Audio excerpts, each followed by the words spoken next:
നമസ്കാരം. മലയാളി വാർത്ത ഇൻസൈഡിലേക്ക് സ്വാഗതം. അമേരിക്ക എന്തു തരത്തിലുള്ള സൈനിക നീക്കം തങ്ങൾക്ക് മേൽ നടത്തിയാലും അതിനെ ഒന്നും തന്നെ തെല്ലും ഭയപ്പെടുന്നില്ല എന്ന് ലോകത്തോട് വിളിച്ചു പറയുന്നു ഇറാൻ എന്ന രാജ്യം. ഖമനേയും ഖമനയുടെ പട്ടാളവും രണ്ടും കൽപ്പിച്ച് തന്നെയാണ് രംഗത്തിറങ്ങിയിരിക്കുന്നത്. ഏത് തരം ഭീഷണികളെയും ഒന്നും തന്നെ വകവയ്ക്കാതെ മുന്നോട്ട് നീങ്ങുമെന്നും അമേരിക്ക ഭയക്കുന്ന, ഇസ്രയേൽ ഭയക്കുന്ന ആ നീക്കം അതുറപ്പായും അവർ നടപ്പിലാക്കും. യുറേനിയം സമ്പുഷ്ടീകരിക്കാനുള്ള അവകാശം ആർക്ക് മുന്നിലും അടിയറവ് പറയില്ല എന്ന് ഉറക്കെ വിളിച്ചു പറയുന്നു ഖമനേയി. അമേരിക്കയുമായി ഒരു ഭാഗത്ത് ചർച്ച നടക്കുമ്പോൾ മറുഭാഗത്ത് നിലപാട് കടുപ്പിക്കുന്ന സമീപനം തന്നെയാണ് ഇറാൻ വെച്ച് പുലർത്തുന്നത്.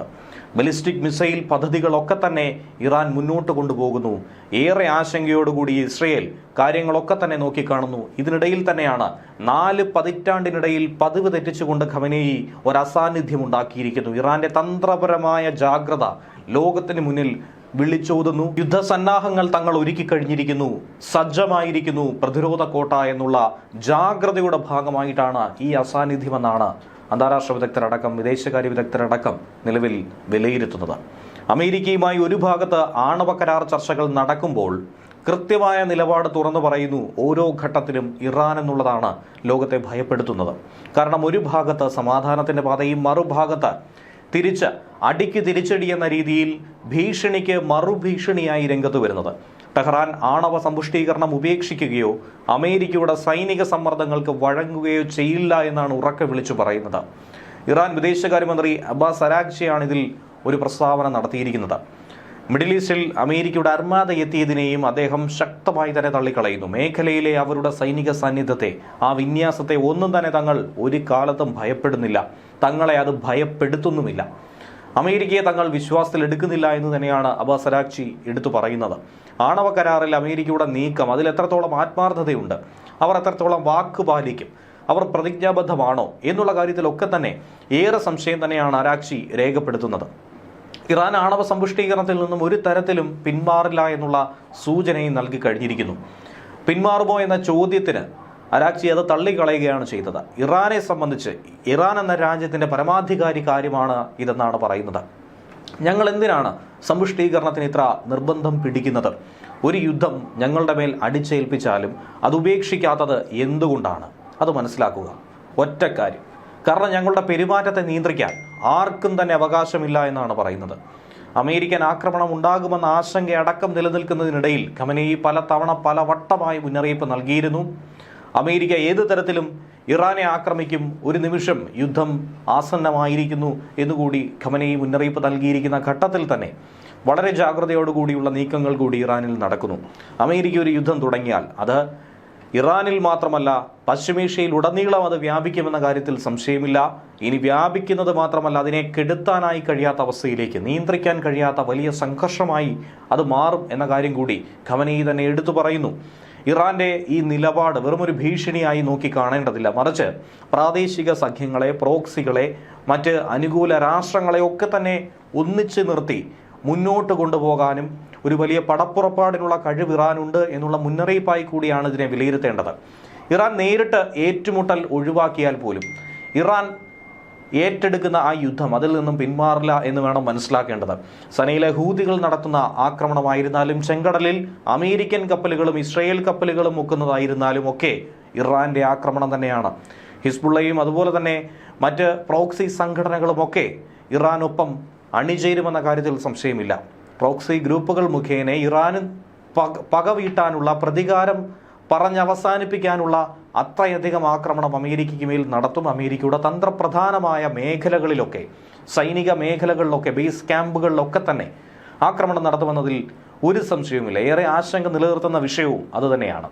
ഇതിനിടെ നയതന്ത്ര തലത്തിലും ഇറാൻ പുതിയ നീക്കങ്ങൾ നടത്തുന്നുണ്ട്. ഒമാനിൽ വെച്ചാണ് അമേരിക്കയുമായി ആണവ ചർച്ചകൾ നടത്തിയെന്ന റിപ്പോർട്ട് കൂടി പുറത്തു വന്നത്. ഇറാന്റെ ആണവ സമ്പുഷ്ടീകരണ പ്രവർത്തനങ്ങളും മിസൈൽ പദ്ധതിയും അതുപോലെ പ്രാദേശിക ഇടപെടലുകളും ഇതേ സംബന്ധിച്ചുള്ള കടുത്ത അഭിപ്രായ വ്യത്യാസങ്ങൾ തുടരുന്നൊരു സാഹചര്യമാണെങ്കിൽ പോലും ഇറാനിയൻ നയതന്ത്രജ്ഞർ ഈ ചർച്ചകളെ ഒക്കെ തന്നെ പോസിറ്റീവായി തന്നെയാണ് നോക്കിക്കാണുന്നത്. ഇറാൻ ഇപ്പോഴും ചർച്ചകൾക്ക് തയ്യാറാണ് എന്നുള്ള സൂചന ലോകത്തോട് നൽകുന്നു. അതിനുശേഷവും അമേരിക്കയുടെ ഒരു ആക്രമണം ഉണ്ടായിക്കഴിഞ്ഞാൽ ആഗോള പിന്തുണ ഇറാനുമേൽ ലഭ്യമാകും എന്ന് തന്നെയാണ് നിലവിൽ അവർക്ക് കണക്ക് കൂട്ടുന്നത്. അതുകൊണ്ട് തന്നെയാണ് ഒരേ സമയം ചർച്ചയും മറുഭാഗത്ത് ഭീഷണിയും ഉയർത്തുന്നത്.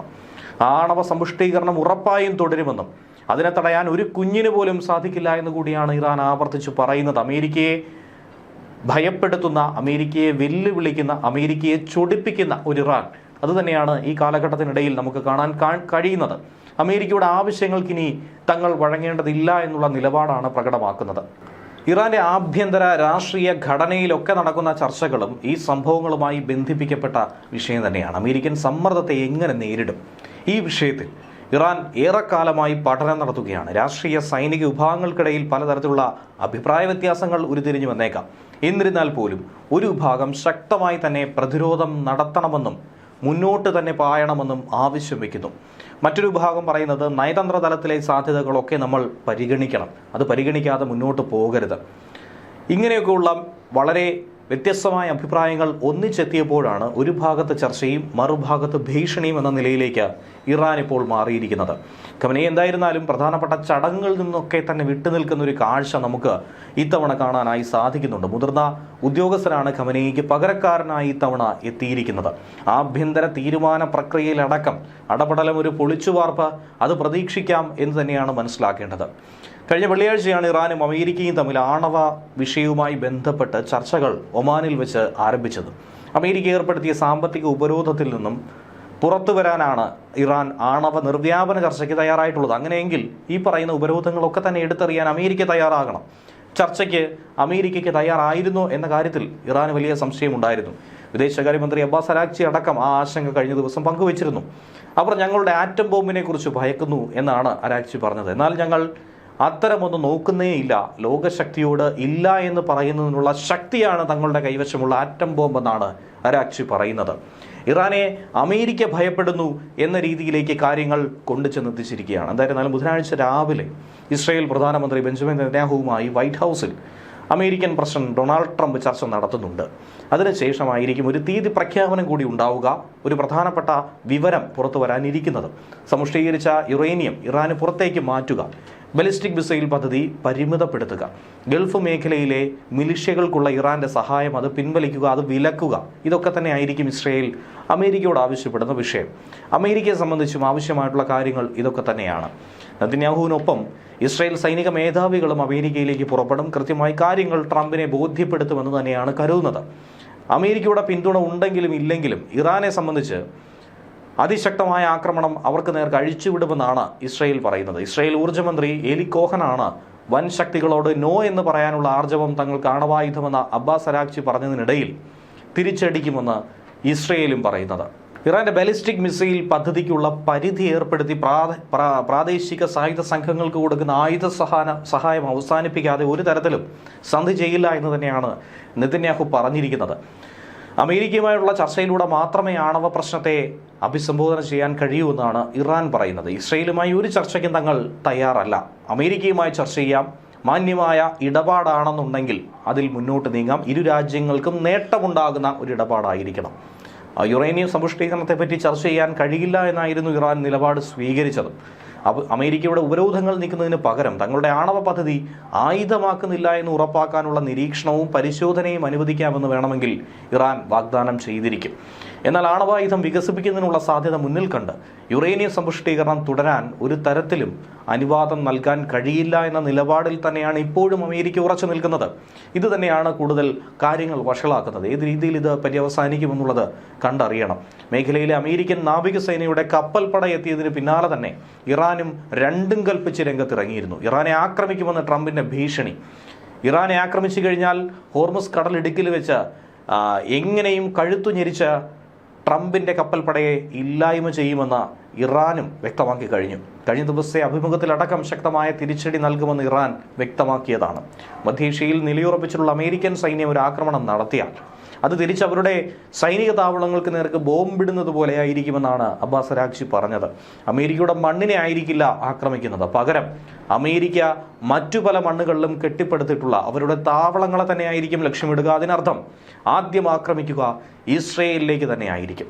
അമേരിക്കൻ താവളങ്ങൾ ആക്രമിക്കുന്നത് അയൽരാജ്യങ്ങളെ ആക്രമിക്കലായി നോക്കിക്കാണേണ്ടതില്ല, മറിച്ച് അമേരിക്കയെ തന്നെ നേരിട്ട് ഇറാൻ ആക്രമിക്കുന്നു എന്നുള്ളത് നോക്കിക്കണ്ടാൽ മതിയെന്നാണ് ഇറാനും വ്യക്തമാക്കിയത്. അങ്ങനെ തന്നെയാണല്ലോ സനയിൽ ഹൂതികൾക്കെതിരായിട്ടുള്ള ആക്രമണം നടത്തിയത്, യമനിലേക്ക് ഒരാക്രമണം നടത്തിയത്, അതൊന്നും തന്നെ ആ രാജ്യത്തെ അല്ല, മറിച്ച് അവിടുത്തെ പ്രോക്സികൾക്ക് നേരെയാണ്, വിധ്വംസക ശക്തികൾക്ക് നേരെയാണെന്ന് അമേരിക്ക തന്നെ പറഞ്ഞപ്പോൾ അതേ നാണയത്തിൽ തന്നെയാണ് ഇസ്രയേലിൽ കയറിയും തിരിച്ചടി നൽകാൻ ഇറാൻ തീരുമാനിച്ചിരിക്കുന്നത്. ഇറാന്റെ പരമോന്നത നേതാവായിട്ടുള്ള ആയത്തുള്ള അലി ഖമനേയി, അദ്ദേഹത്തിൻ്റെ ആ വിട്ടുനിൽക്കൽ അതുകൂടിയാണ് ഈ ഘട്ടത്തിൽ ചർച്ചയാകുന്നത്. കാരണം അദ്ദേഹം അധികാരമേറ്റത് 1989 ഏകദേശം 4 പതിറ്റാണ്ടോളം തുടർച്ചയായി തന്നെ ഇറാനെ സംബന്ധിച്ച് ഏറ്റവും പ്രധാനപ്പെട്ട ഒരു ചടങ്ങ് അതിൽ പങ്കെടുത്തുകൊണ്ടിരുന്ന വ്യക്തി കൂടിയായിരുന്നു. ഇതാദ്യമായി അദ്ദേഹം അതിൽ നിന്നും വിട്ടുനിൽക്കുന്നു. അതേക്കുറിച്ചാണ് ചർച്ചയുണ്ടാകുന്നത്. ഫെബ്രുവരി 8 ഇറാനിലെ വ്യോമസേന കമാൻഡർമാരുമായി നടക്കുന്ന വാർഷിക കൂടിക്കാഴ്ച, ആ രാജ്യത്തെ സംബന്ധിച്ച് ഏറ്റവും പ്രധാനപ്പെട്ടത്. ഇസ്ലാമിക് റിപ്പബ്ലിക്കിന്റെ ശക്തിയും വിശ്വസ്തതയും ഒക്കെ തന്നെ പ്രകീർത്തിക്കുന്ന ഒരു ചടങ്ങ്. എന്നാൽ ഇത്തവണ ഖമനേയി നേരിട്ട് പങ്കെടുക്കുന്നില്ല എന്നാണ് മനസ്സിലാക്കാൻ കഴിഞ്ഞത്. പകരം ഖമനേയിയുടെ റെപ്രസെൻറ്റേറ്റീവ് എന്ന രീതിയിൽ സായുധസേനാ മേധാവിയായിട്ടുള്ള അബ്ദുൾ റഹീം മൗസവി വ്യോമസേന ഉദ്യോഗസ്ഥരെ നേരിട്ട് കാണുകയാണ് ചെയ്തത്. ആരോഗ്യപരമായ കാരണങ്ങളോ അല്ലെങ്കിൽ തന്ത്രപരമായ രാഷ്ട്രീയ സന്ദേശമോ ഒക്കെ തന്നെ ഇതിന് പിന്നിലുണ്ടോ എന്ന ചോദ്യം ഈ ഘട്ടത്തിൽ ഉയരുകയാണ്. ഏറെ അപൂർവമായ ഒരു അസാന്നിധ്യം അതൊരു വിട്ടുനിൽക്കലായിട്ടല്ല, മറിച്ച് ഒരു മുന്നറിയിപ്പായി, ഒരു ജാഗ്രതയായിട്ടാണ് നോക്കിക്കാണുന്നത്. അമേരിക്കയുടെ പ്രകോപനപരമായിട്ടുള്ള നീക്കങ്ങൾക്കെതിരെയുള്ള തന്ത്രപരമായ അതിശക്തമായ ജാഗ്രതയായി ഇതിനെ വിലയിരുത്തണമെന്ന് തന്നെയാണ് വാഷിംഗ്ടണിന് മുന്നറിയിപ്പ് നൽകിയിരിക്കുന്നത്. എന്തായിരുന്നാലും തൻ്റെ അസാന്നിധ്യത്തിലും രാജ്യത്തിൻ്റെ സായുധ സേനയിലും ഭരണ സംവിധാനത്തിലും ഒരുപോലെ സുശക്തമായ നിലപാടുകൾ സ്വീകരിക്കുന്നുവെന്നാണ് അദ്ദേഹം ലോകത്തിന് സന്ദേശമായി നൽകുന്നത്. അമേരിക്കയുടെ ഏതു തരത്തിലുള്ള ഭീഷണികൾക്ക് മുന്നിലും അടിപതറാതെ കൂടുതൽ കൃത്യതയോടെയും ബുദ്ധിപരമായും ഒക്കെ കരുനീക്കം നടത്തി ഇറാനെ നയിക്കാൻ തനിക്ക് കഴിയുമെന്ന് ഖമനേയി ഇതിലൂടെ ഒരു ഉദാഹരണം കാണിക്കുകയാണ്. സാധാരണ ഈ വാർഷിക കൂടിക്കാഴ്ചയിൽ ഖമനേയി പങ്കെടുത്ത് സൈനിക ഉദ്യോഗസ്ഥർക്ക് അഭിവാദ്യം അർപ്പിച്ച് പ്രചോദന പ്രസംഗം നൽകി രാജ്യത്തിൻ്റെ പ്രതിരോധ സംവിധാനങ്ങളുടെ ആത്മവിശ്വാസം ബലപ്പെടുത്തി പുറം ലോകത്തിന് ഒരു ശക്തി പ്രകടനം എന്ന രീതിയിലായിരുന്നു നടത്തേണ്ടിയിരുന്നത്. എന്നാൽ ഇപ്പോൾ ഇറാൻ അവരുടെ മുൻഗണനകൾ മാറ്റിമറിക്കുകയാണ്. ന്യൂസ് ഡെസ്ക് വെളിവാർത്ത ഇൻസൈഡ്.